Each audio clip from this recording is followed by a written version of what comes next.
Olá, bom dia a todos vocês.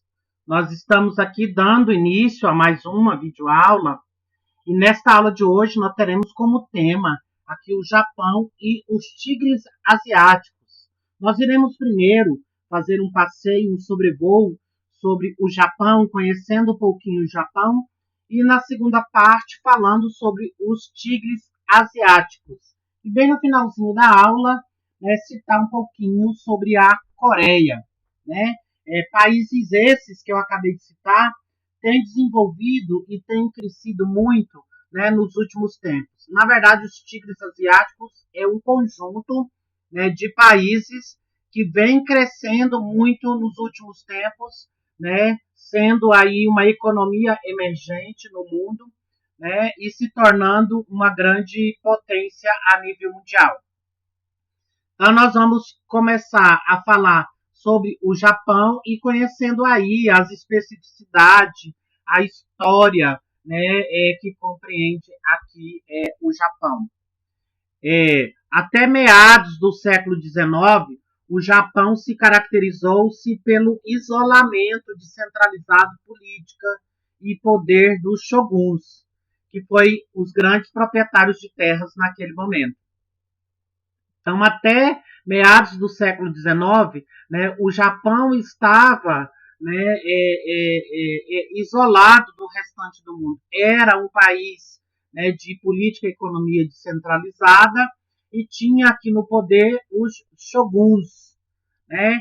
A era Meiji, né, que é o governo esclarecido, estabelecia no poder entre 1868 e 1919 e foi responsável pelas seguintes realizações aqui no Japão. A restauração do poder político centralizado, né, aqui nas mãos do imperador, e nós temos então o fim do feudalismo. Tanto é que o fim do feudalismo ele vai se dar aí, né, no governo do Mutsuhito, que vai decretar aí o fim do feudalismo. Feudalismo esse que tem características parecidas, né, com o sistema feudal aí na Europa, né, no qual a sociedade, a economia e o poder político é baseado na propriedade rural. Então, grandes proprietários rurais mantinham o poder, né, aqui durante esse sistema feudal. Nós ainda tivemos nesse momento, né, como realização aqui, né, da história do Japão, uma rápida modernização aqui por meio da importação de tecnologia, né? Então, lá nesse início da história no século XIX, há aí, né, um certo período, né, de evolução política. A expansão dos mercados internos e do mercado externo, com grandes investimentos industriais, obras de infraestrutura e educação em massa, né? Tanto é que é por isso que o Japão, né, é considerado como um dos países, né, que tem o melhor sistema de educação do mundo, por causa do investimento na educação desde, né, aqui os tempos mais remotos, né? Porque havia então essa preocupação com o sistema educacional já, né, bem antes da era moderna. Obras de infraestrutura, né, como eu acabei de dizer, abertura para o Ocidente e os vizinhos asiáticos. Então, no final do século XIX, o Japão abre-se as portas para os países do Ocidente e para os países asiáticos, deixando, então, abandonando esse isolamento, né? Aí, já no início do século XX, o Japão já começa a estabelecer relações, né, políticas e econômicas com o Ocidente e também com os países asiáticos. As zaibatsu das clãs começam, então, a crescer, que é, né, aqui uma outra dinastia, né, que também é um sistema bastante utilizado, né, no governo do Japão até o início do século XX, utilizava muito essa ideia de dinastia, no qual o poder era passado de geração para geração, né, de pai para filho. Então, ainda falando sobre a geopolítica do Japão, disputa entre Japão e China, né, pelo controle das ilhas administradas pelo Japão. Chamada pelos chineses de Senkaku, pelos japoneses de Diaoyutai, né? Então, a essas ilhas, né, que foi bastante disputadas entre o Japão e a China, chamado pelos chineses de Senkaku e pelos japoneses de Diaoyutai, né, que são essas ilhas que vocês estão vendo aqui, né, que inclusive é onde hoje a sede, né, do Japão, a capital do Japão, que é Tóquio. Quais eram os motivos da disputa entre a China e o Japão por essas ilhas? Que inclusive todas essas ilhas hoje é governada aí, né, é administrada pelos japoneses, né? O motivo na época aí, né, do Japão no século X, né, aliás, no século X, não, no século XIX, né, no início do século XIX, era rotas marítimas estrangeiras, a área pesqueira e a proximidade das regiões petrolíferas, né? Então, por isso que essa região foi bastante disputada, tanto pelo Japão quanto, né, pela China. Ainda falando sobre esse passado histórico aqui, né, do Japão e da China, falando então um pouquinho do sistema imperialista japonês, né, implementado aqui no Japão. Durante o século XIX, surgia como potência militar, econômica e com o crescimento industrial, né? Então, o Japão, já no século XIX, se despontava como uma grande potência militar, né? Havia-se o crescimento econômico e industrial bastante significativo. Porém, o problema era, né, aqui para o Japão, que era pobre em recursos naturais, com a necessidade, inclusive, de importar fontes de energias e minérios. Como o Japão é um conjunto de ilhas e a impossibilidade do desenvolvimento da eletricidade, né, houve-se então a necessidade de comprar energia, né, de outros países, né, devido à escassez de recursos naturais. Hoje não, hoje o Japão, né, com a tentativa de resolver os problemas da falta de energia, foi criado aí as usinas nucleares, né, que serve como fonte de energia. Porém, é um grande problema social, político, econômico para o Japão, né? O lado negativo das usinas nucleares é que, como o Japão é uma área de constantes terremotos, né, e tsunami, há constantemente os desastres nucleares, como o que aconteceu aí, né, há mais ou menos, né, uns 10 anos atrás, 8 anos atrás. Quando é implementado o expansionismo, né, japonês, nós temos então a invasão da ilha no Pacífico, áreas do Sudeste Asiático, China e Coreia. O objetivo desse expansionismo japonês, né, o objetivo, né, dessa política do Japão, né, de expandir o seu império, era o domínio de matérias-primas e a exportação de produtos industrializados, né? Então, esse era um dos principais objetivos e motivações aqui do Japão implementar essa política expansionista. Nós temos, então, o fim da supremacia japonesa, já, então, no século XX, né? O Japão, então, vai enfraquecendo, né, a sua supremacia, o seu poder supremo. Já no século XIX, então, o Japão e os Estados Unidos eram grandes potências industrializadas e disputavam interesses econômicos e políticos no Pacífico. Então, o Japão e os Estados Unidos disputavam aí, né, as potências industriais, né? Ambos eram países industrializados e disputavam aí os interesses econômicos e políticos do Pacífico. Em 1941, durante a Segunda Guerra Mundial, né, que aconteceu em 1939 a 1945, o Japão bombardeou o porto de Pearl Harbor, no estado do Havaí, pertencente aos Estados Unidos, né, aí causando, né, o fim, né, inclusive da Segunda Guerra Mundial. Porém, o ataque a Pearl Harbor, né, ela desencadeou aí uma política revanchista, no qual os Estados Unidos, então, bombardeou Hiroshima e Nagasaki.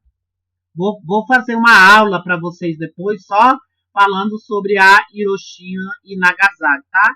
Eu falei lá quando eu trouxe para vocês sobre a Segunda Guerra Mundial, mas eu vou reforçar com vocês sobre o ataque de Hiroshima e Nagasaki.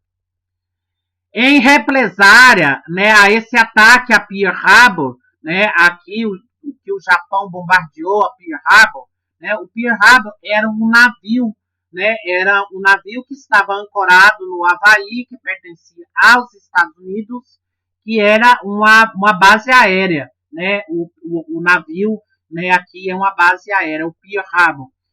Com isso, né, houve-se então uma represária, um revanchismo, e em 6 de agosto de 1945, sobre a cidade de Hiroshima, foi lançado o Little Boy, que é uma bomba atômica, né, e no dia 9 de agosto é lançado em Nagasaki o Fat Man, que são bombas nucleares que devastaram ambas as cidades japonesas, né, que foi uma represária, né, aqui, né, pelo ataque ao navio Pearl Harbor, né, pelos japoneses. Né? Então, foi uma política revanchista aqui no início do século XX.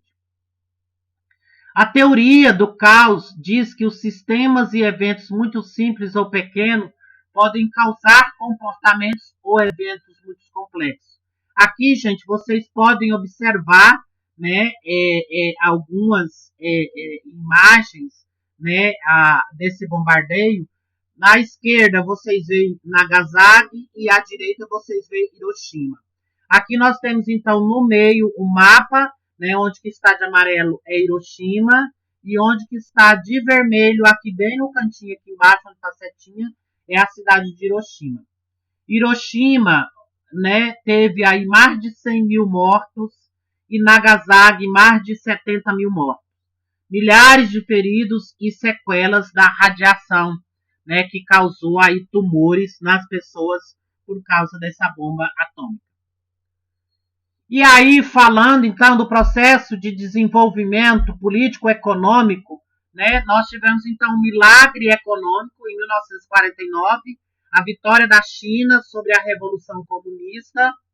Os Estados Unidos investiram bilhões de dólares para evitar a proliferação do regime comunista na Ásia, porque os Estados Unidos implementavam naquele momento uma política capitalista.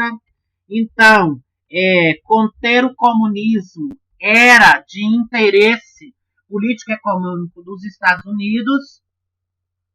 E aí, em 1960, o Japão já havia se recuperado economicamente, passando a ser um grande produtor de bens de consumo, como o caso de eletrodoméstico. E na década de 70, o arquipélago, a ilha japonesa, ela, né, já consegue ser uma das maiores potências mundiais. Fatores internos também contribuíram para esse milagre econômico, que foi a mão de obra qualificada e mão de obra barata, a cultura japonesa da obediência, da lealdade à família e da disciplina, o capital americano e o êxodo rural. Né? Com o fim do feudalismo japonês, milhares de pessoas foram para as cidades, contribuindo aí para esse milagre econômico. A tecnologia, a indústria e a agricultura japonesa.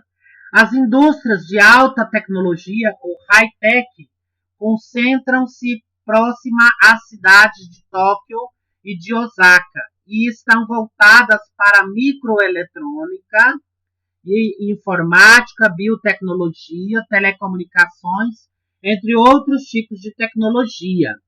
O Japão, gente, importa a maior parte dos alimentos.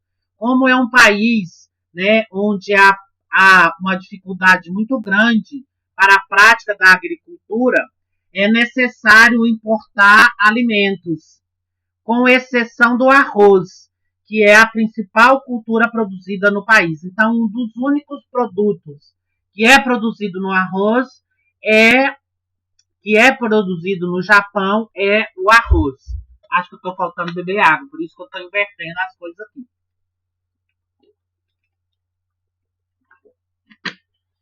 Então, o Japão importa a maior parte dos alimentos, com exceção do arroz, que é a principal cultura produzida no país, seguida pela fruticultura e com menor frequência a criação do bicho da seda, e o chá e o trigo, né? Então, eles, né, desenvolvem aí esses outros produtos que eu acabei de falar para vocês.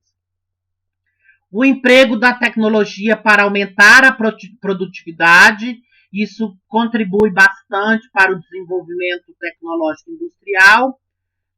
Somente 12% das terras no Japão, gente, são terras agricultáveis, ou seja, somente 2% das terras japonesas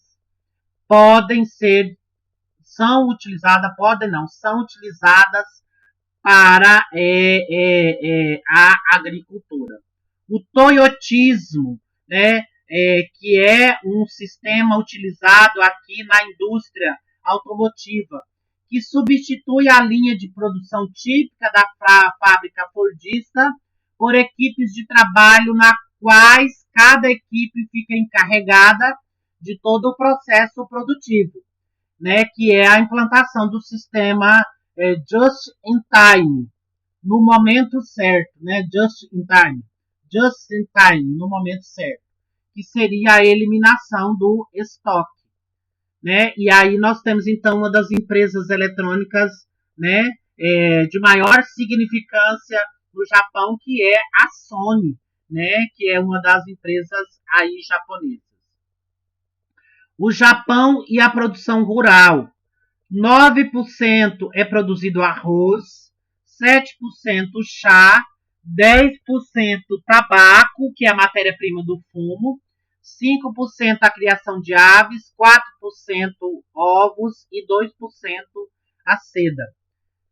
Na parte de rosa, nós temos então uma colheita anual de trigo e arroz, de laranja, 2 colheitas anuais de trigo e arroz, de verde escuro, frutas, de roxo, amendoim e tabaco, de verde claro, amoreiras e bicho da seda, e de amarelo claro, o chá. A modernização da atividade rural no Japão, gente, explica aí explica em grande parte o fato de menos de 5% dos trabalhadores japoneses estarem aí no campo, sendo 2/3 deles responsáveis pelo fornecimento de 90% da renda agrícola para o Japão. Agora nós vamos falar sobre as fontes de energia no Japão e os problemas ambientais causados pelo Japão aqui, causando esse impacto, né, ambiental aí. Então, as fontes de energia. O Japão é um grande importador de recursos naturais, tendo em vista, né, aqui a pequenez do seu país e a dificuldade, né, de se ter usinas hidrelétricas. Então, energia hidrelétrica, mesmo com o relevo que favorece a energia, não supre a demanda, né? Então, por ser um país muito industrializado, que necessita de muita fonte de energia, né, as usinas hidrelétricas que tem no país, as poucas que tem, não conseguem suprir a demanda, devido à grande necessidade de energia. 30% da energia produzida no Japão vem das usinas atômicas, né, que eu disse para vocês, das usinas nucleares, né, que usa o urânio, né, como fonte de energia. Maior parte da produção de termoelétricas, eles usam gás, petróleo e carvão para ser fonte geradora de energia. O petróleo que é utilizado no Japão vem da Arábia Saudita, dos Emirados Árabes, o carvão vem da Austrália e o gás vem da Malásia. Com essas produções e consumo de fonte de energia pelo Japão, nós temos então um problema ambiental causado pela utilização dessas fontes de energia. Por isso que eu coloquei aqui nesse slide, né, eu fiz um comparativo entre fonte de energia e problema ambiental, para vocês verem que estão ligados. A produção de energia, né, está ligada aqui aos problemas ambientais, que é a poluição do ar e a poluição marítima. A Baía de Tóquio, com menos piscosidade. Quinto, piscosidade de pesqueira, né, atividade pesqueira. Quinto maior emissor de CO2, né, que é o gás mais poluente vindo das fábricas e que são também provenientes das atividades humanas. O vazamento de água radioativa que aconteceu em Fukushima em 2011, né, causado por um tsunami e que destruiu, né, uma usina nuclear em Fukushima, e houve o vazamento de água radioativa. Os aspectos gerais do Japão. O Japão, né, aqui espaço e população. O arquipélago japonês é formado por 3,9 mil ilhas, das quais se destacam Hokkaido, Honshu, Shikoku e Kyushu, localizado na porção leste da Ásia e no extremo oriente. Essas 4 ilhas agrupam uma grande parcela da atividade econômica e da população japonesa. Então, essas 4 partes aqui, né, esses 4 arquipélagos, né, que eu acabei de citar para vocês, né, tem a maior concentração da população japonesa. O relevo é predominantemente montanhoso, algumas com mais de 3 mil metros de altitude, dificultando assim a ocupação, né, aqui no Japão, por ser então um lugar, onde há predominância aí de ilha. O pico mais alto, né, aqui no Japão tem aí uma altitude de 3 mil metros, que é o Monte Everest.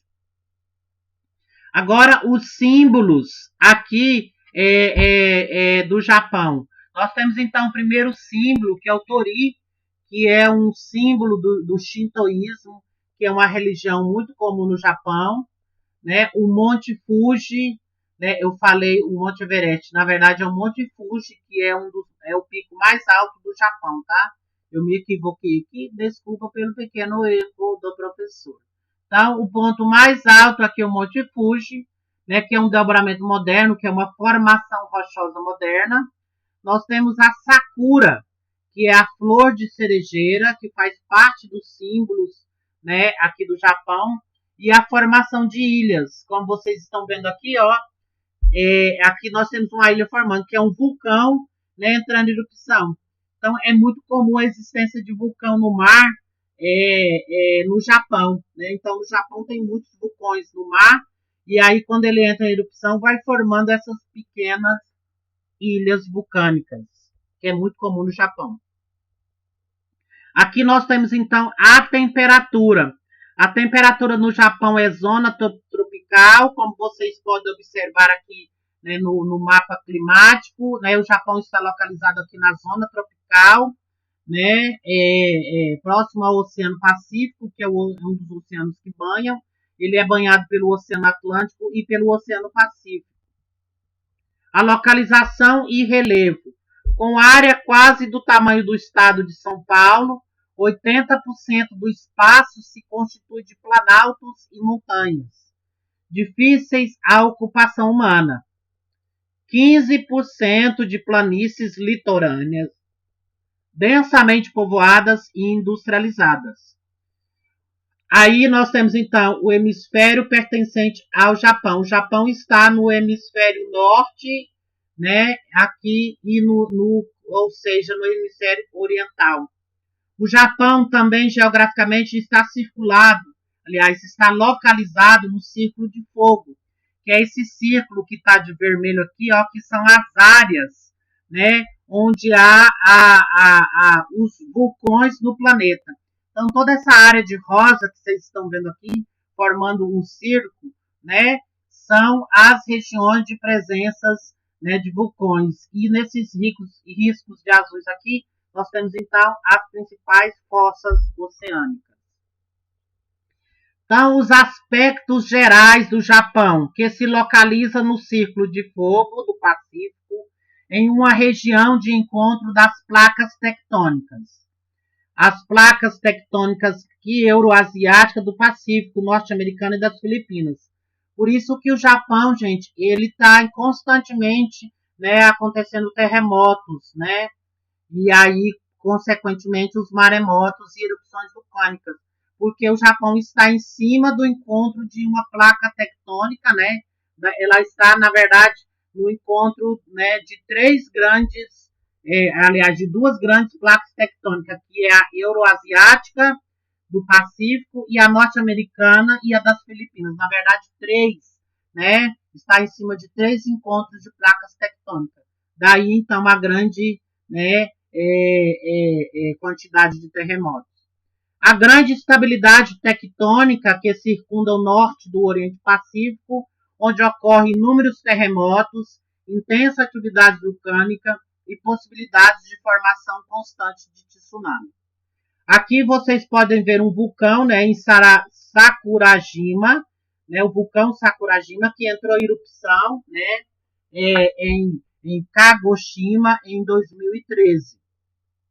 E em 2011, né, houve a chegada de tsunami na cidade de Miyako, né, que inclusive, gente, essa tsunami, né, que aconteceu em 2011 foi responsável, né, pela destruição de parte da usina nuclear de Fukushima, né, que inclusive poluiu, né, milhares, né, de regiões marítimas e levou à morte de várias pessoas que, né, moravam próximo e os trabalhadores dessa usina nuclear.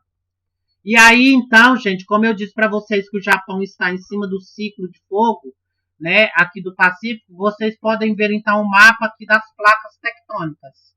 Cada um desses pedaços aqui é uma placa tectônica, né? Aqui a setinha é a direção que as placas tectônicas se movimentam.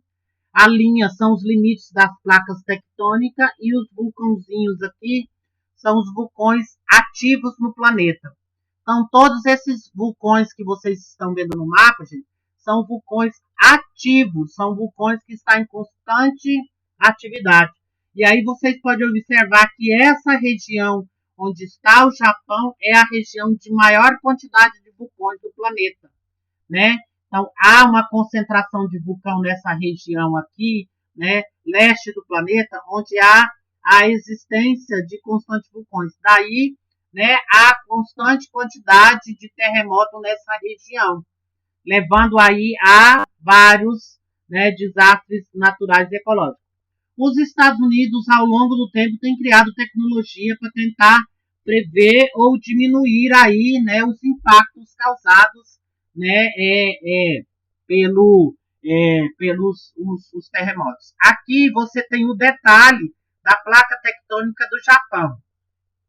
Aqui você tem um continente, aqui em cima você tem a placa norte-americana, aqui você tem fendas entre as placas tectônicas, aqui é o nível do mar, aqui é os epicentros dos terremotos, aqui o fundo do mar, aqui embaixo vocês estão vendo, tá vendo o movimento das placas tectônicas, que faz esse movimento aqui, onde acontece então os tremores de terra. Então as placas fazem esse movimento e esse movimento, esse e esse. Então ela faz as placas tectônicas se movimentam desse jeito assim, ó. Daí a grande quantidade de terremotos. Agora eu vou falar então do clima e vegetação. É um clima temperado frio no extremo norte, temperado oceânico no sul e subtropical também no sul. Aliás, temperado no centro e subtropical no sul. As áreas de montanhas e no norte situa-se a floresta de coníferas, né, que são aquelas árvores, né, que são os pinheiros em formato de cone, por isso que são chamadas de coníferas. Aqui vocês podem ver, né, as coníferas são muito comuns nas regiões, né, montanhosas e de baixas temperaturas. Aqui vocês podem ver, então, uma floresta boreal formada por taiga ou coníferas. As taigas são vegetações de montanhas e as coníferas. E cá embaixo vocês estão vendo a floresta temperada e subtropical no Japão. Tá? Aqui são os animais característicos do Japão. Então, a fauna, né? A raposa, o growl japonês, o macaco da neve, o cervo, o urso, o cão guaxinim, a salamandra e esquilo. Isso aqui, gente, são os animais, a fauna típica do Japão, né? Que são os animais típicos, né, aí do Japão. A hidrografia do Japão. Multiplicidade de cursos de águas rápidas e águas irregulares, em função do próprio relevo do arquipélago, aproveitados para a geração de energia elétrica que não atende à demanda. Então, gente, não significa que no Japão não tem usina hidrelétrica.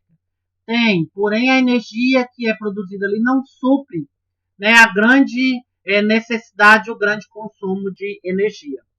O lago de origem vulcânica, que é o Biuá, né, ele tem 670 km², é uma via importante de transporte, irrigação e abastecimento de água potável. Aí embaixo, então, vocês veem o lago Biuá e o símbolo, né, aqui da religião, né, que é o taoísmo aí, né, característico, né, do Japão.